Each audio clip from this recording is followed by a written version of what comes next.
fuel subsidy earlier. I want to get to that in just a moment. But there are people who have gone through the 80-page manifesto, and some people say, look, the Tinubu administration, the Tinubu Shetima campaign should be commended because of how detailed it is. But there are those who share a very different view and say, look, it doesn't have a lot of depth on some issues. Some say issues around the oil theft doesn't have a lot of depth. Issues around corruption doesn't have a lot of depth. And they say, look, you are trying to solve problems in 4 years that in more than 16, 20 years of this nation's history has not been resolved. And how do you plan to do that? So I want to ask you to respond to those kind of comments. Well, you know, this is a document. It's a summary of what we plan to do. Obviously, if Tinubu, Asiwaju Bola, Ahmed Tinubu and Kashmir Shettima were to express every single step of what we're going to do within this action plan that we have, it would be thousands of pages. In effect, this is a summary of what we hope to do. What this is, what we have presented in the last week as our action plan, that will be in addition to the manifesto that the party already has.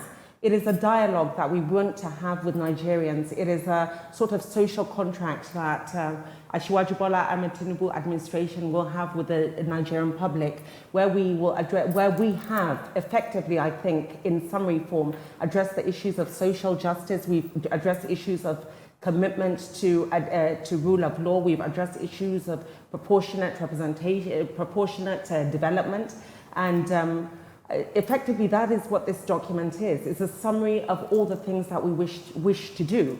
It doesn't mean that we have completely expressed everything step by step of what we hope to be able to use as a framework to guide us in being able to bring Nigerians, to develop Nigerians into a better plane that it is.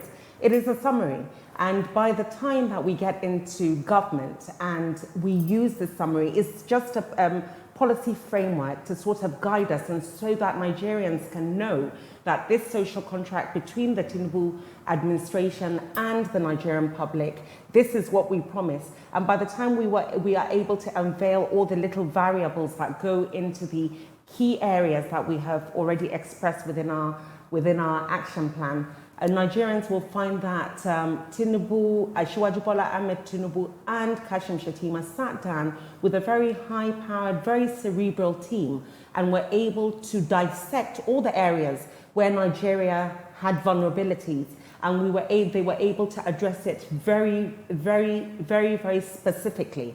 And, you know, it's just not possible for us to be able to express every single step, every single variable that will go into all the programs that we have. But this is a summary to sort of guide us, and for Nigerians also to hold us accountable. And essentially that's what it is. And I hope that it will be a document that will not only encourage Nigerians, but that will also hold us accountable to be able to provide Nigerians with the deliverables that they so deserve. Okay, so now let's talk about fuel subsidy removal. It is, you know, perhaps that it is, you know that it's perhaps one of the most controversial issues in the country today. There are those who say it should not be removed because the fuel prices will soar, and that a lot of citizens can't afford that, especially because of transportation. But we know that economists have also said, look, we need to remove it because we need the money. Nigeria cannot afford to continue to pay for subsidy. The APC campaigned against fuel subsidy. In the Occupy Nigeria protest, the APC was at the forefront, saying it should not be removed by the Jonathan administration. But during his campaign in 2015, APC promised to remove it, but it has not removed it. The president even has to go as far as covering for it up until the end of this year.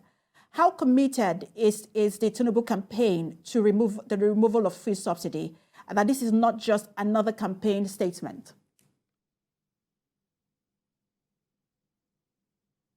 No, I think it has said in the action plan that it will be eased out.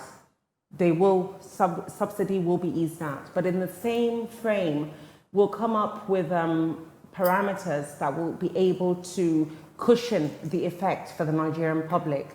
I think it is important, and we've made it quite clear that it is important that subsidy at some point has to be removed.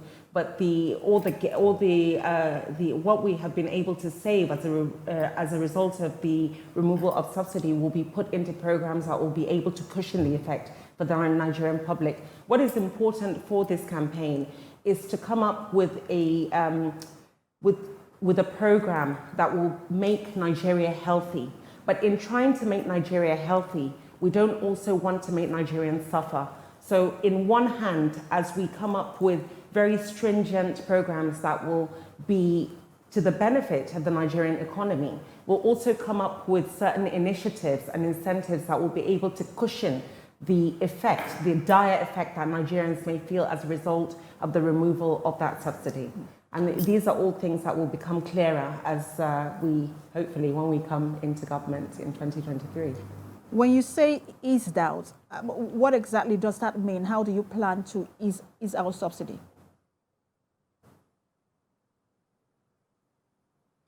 Well, I wouldn't want to completely divulge. I think we have already a specific plan on how the government will want to ease that out.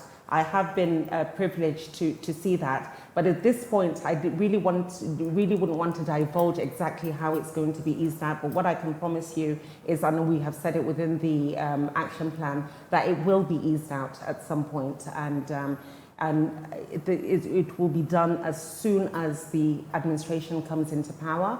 And it will be done in a way, as I said, will be cushioned. The effects, the dire effects of it, will make sure it will cushion that for the Nigerian public. So, if I get that correctly, I know you are trying not to give so much detail about how it will be done, but if I get that correctly, like you're saying, look, it is not going to be drastic. It is going to be done in phases, and then they are going to be. We'll have if Tinubu Shatima wins the election, there will be some sort of it's palliative to ease the effect of the. Can you hear me? Sorry, can you repeat that again? So it's like you're saying that it's not going to be drastic. It's going to be done in phases, and then there will be palliatives to ease the effect. Essentially, that's what it's going to be, yes.